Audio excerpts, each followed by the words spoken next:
Hello বন্ধুরা, good morning. ছায়া daily ব্লগে সবাইকে স্বাগত জানাই। আজকে তো রবিবার, আর সকাল থেকে অনেক কাজকর্ম সারলাম। সেরে হচ্ছে যার টিফিনে ম্যাগি বানিয়েছিলাম। তা তোমাদের দাদা ভাই খেয়ে বেরিয়ে গেল, আর মেয়ে কালকে আসেনি, ওই বাড়িতে থেকে গেছে। মেয়ে বললো আজকে সকালে পড়া ছিল, ওই জন্য বললো রাতে ফোন করে বললো মা আসবো না, পড়া আছে সকালে, একবার পড়ে তারপর বেলায় আসবো। ঠিক আছে। আর এদিকে রান্নাঘরে চলে এসেছি, টিফিন তো খেয়ে গুছিয়ে নিলাম, রান্নারও জোগাড় করে নিয়েছি সব। আর রান্নাঘরে এসে গেছি, এই যে ভাত বসিয়ে দিচ্ছি। আজকে বড় ডেচকি করে ভাত হবে। ছেলে মেয়ে কদিন ধরে বলছিল মা একটু ফ্রাইড রাইস করো না, তা করবো করা হয় না। তা আজকে ভাবলাম একটু ফ্রাইড রাইস করে দিই, রবিবারও আছে, ছুটির দিন, মেয়েটা তো এমনি দিন থাকে না ঘরে। তা যে রবিবার আছে, ওই জন্য ভাবলাম যে একটু ফ্রাইড রাইস করি, আর কষা মাংস করবো। চিলি চিকেন আর বানাবো না, কষা মাংস করবো। এই সব কিছু গুছিয়ে নিয়েছি, চলো তোমাদেরকে দেখিয়ে নিই কী কী গুছিয়েছি। চলো, এই যে ফ্রাইড রাইস বানানোর জন্য সব গুছিয়ে নিয়েছি। আর এই যে বিনস, গাজর, একটু পেঁয়াজ কলি ছিল, ওটাও দেবো। আর একটু ফ্রাইড রাইসের মধ্যে আজকে মিক্সড ফ্রাইড রাইস বানাবো।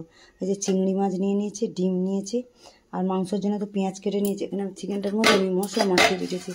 মশলা মাখিয়ে রেখেছি বলতে এখানে টমেটো, নুন, হলুদ, লঙ্কা আর একটু তেল দিয়ে, আর কাঁচা লঙ্কা, টমেটো দিয়ে মাখিয়ে রেখেছি মাংসটা। এখানে রসুন, আদা রসুনটা খালি দেয়নি, আদা রসুনটা পেঁয়াজ ভাজবো।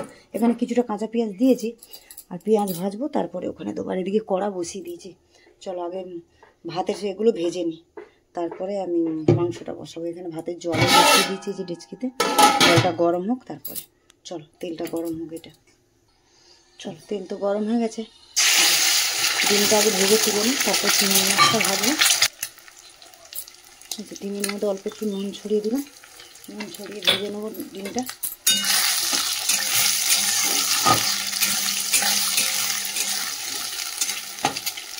ডিমটা ভাজা হাতটা দেখুন। চলো বন্ধুরা, ডিমটা তো ভেজে নিয়েছি, তুলে নিই। চলো বন্ধুরা, ডিমটা তো ভেজে তুলে নিয়েছি, একটু তেল দিয়ে দিলাম, দিয়ে চিংড়ি মাছটা ভেজে তুলে নেবো। চিংড়ি মাছটা তুলে নিই, তারপর সবজিটা দেবো।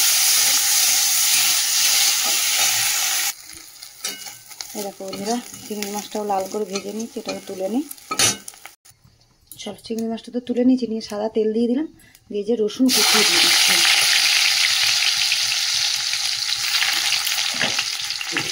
রসুনটা একটু মিক্স ফ্রাইড রাইসে দিলে গন্ধটা ভালো হবে, জন্য রসুনটা কুচিয়ে দিলাম।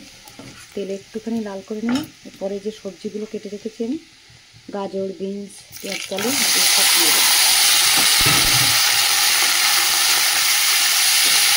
সবজিটাকে আমি এবারে নুন দিয়ে গ্যাস করে ভেজে নেবো হালকা করে।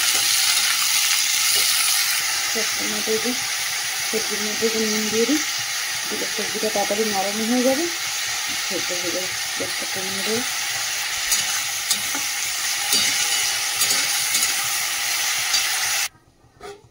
চলো বন্ধুরা, সবজিটা তো আমার কমিয়ে রেখে দিয়েছিলাম, এই যে দেখো ভাজা হয়ে গেছে, নামিয়ে নেবো। সবজিটা নামিয়ে নিয়ে এবারে চিকেনটা বসাবো, চিকেন কষাটা। আর এদিকে তো ভাতের জল বসিয়ে দিয়েছিলাম, ভাতের জল গরম হয়ে গেছে। আমি এর মধ্যে তেজপাতা, লবঙ্গ, ডালচিনি, এলাচ, নুন দিয়ে দিয়ে দিলাম। জলটা ফুটলে তারপর চালটা দেবো। চলো বন্ধুরা, এদিকে জল তো ফুটে গেছে ভালো করে, এর মধ্যে আমি চাল দেবো। একটু তেল একটু সাদা তেল দিয়ে দিচ্ছি, কেন তাহলে ভাতটা জড়াবে না, ওই জন্য সাদা তেলটা দিলাম। ভাতের জল, ওদিকে তো ভাতের জল ফুটছে, আর এদিকে যে চিকেন মশলা, তার জন্য যে তেল গরম হয়ে গেছে। এখানে ফোড়নে দিয়ে দিলাম জিরে, তেজপাতা, ফোড়নটা ভেজে নিয়েছি। যে পেঁয়াজ কেটে রেখে দিয়েছিলাম পেঁয়াজটা দিয়ে দিলাম। তাহলে পেঁয়াজটা ভাজা হোক।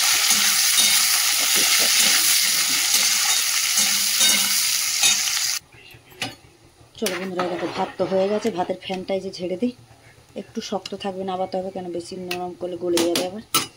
নাবিয়ে দেবো। আর এদিকে যে মাংসের জন্য পেঁয়াজটা ভাজা হচ্ছে, আর একটু ভাজা হোক, ততক্ষণ ভাতের ফ্যানটা আমি ঝেড়ে নিই, তাহলে ভাত গলে যাবে।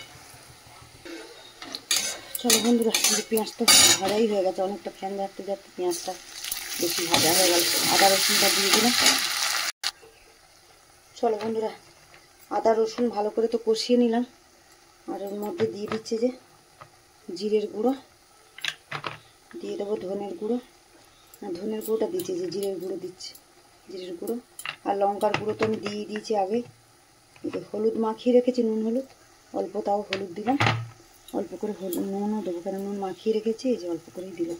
দিয়ে মশলাটা একটু কষিয়ে নিই, একটু জল দেবো, মশলাটা পুড়ে যাবে। একটু একটু অল্প করে জল দিয়ে দিলাম, আর শুকনো মশলা তো পুড়ে যাবে তেলে। এখানে অল্প একটু জল দিয়ে মশলাটা কষিয়ে নিয়ে আর মাংসটা তো মাখিয়ে রেখেছি যে সব কিছু, মশলাটা একটু কষানো হলে এটা দিয়ে আবার কষাবো। চলো মশলাটাকে ভালো করে কষিয়ে নিয়েছি, দেখো তেল ছেড়ে গেছে, কালারটাও কত সুন্দর এসছে। চল এবারে মাংসটাকে মাখানোই আছে সব। কাঁচা পেঁয়াজ দিয়েছিলাম, একটু টমেটো কুচিয়ে দিয়েছিলাম। টমেটোটা আমি মশলার সাথে এখানে দিই না, একবার ওখানেই দিয়ে দিয়েছিলাম কুচিয়ে। কাঁচা লঙ্কাও কেটে দিয়ে দিয়েছিলাম।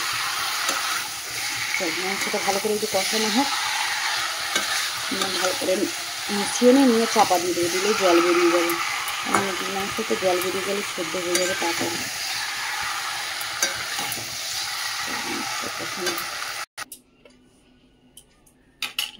দেখা যাচ্ছে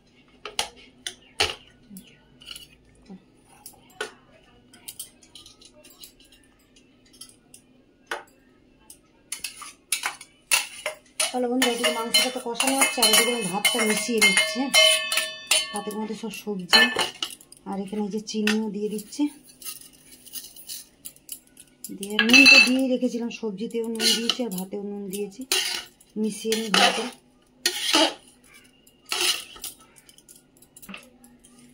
চলো বন্ধুরা, সব সবজি আর এ তো মিশিয়ে নিয়েছি, আর একটু অল্প করে আমি ঘি দেবো, কেন আমাদের ঘি সেরকম পছন্দ করে না, তার জন্য আমি অল্প করেই দিলাম।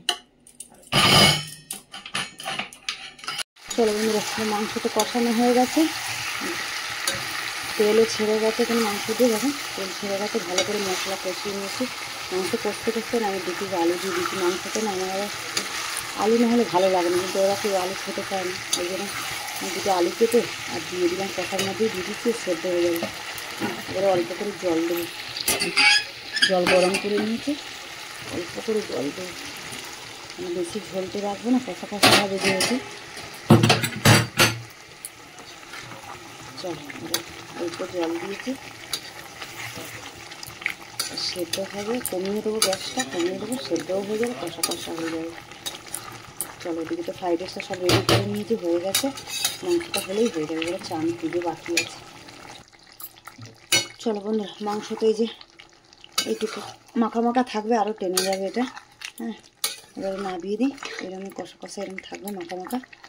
চলো এর উপরে ধনে পাতা দেবো, ধনে পাতা দিলে না গন্ধটা বেশ ভালো লাগে, তাই জন্য যে ধনে পাতা আমি কেটে ধুয়ে রেখে দিয়েছি, এই যে ধনে পাতা দিয়ে নাবিয়ে দেবো। চলো রান্নাবান্না শেষ, এবারে মাজা ধোয়া, চান পুজো বাকি আছে। চলো রাখি এখন।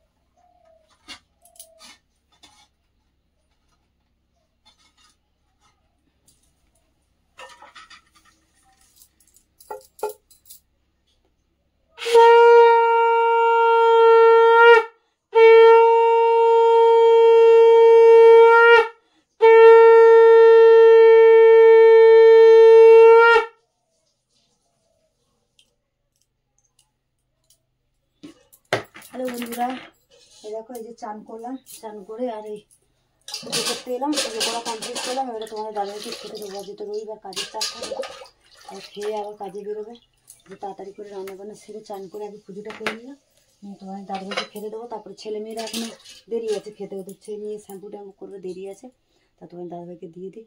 চলো আজকে ব্লগটা তাহলে এখানেই শেষ করছি, দেখা হচ্ছে পরের ব্লগে। চলো টাটা।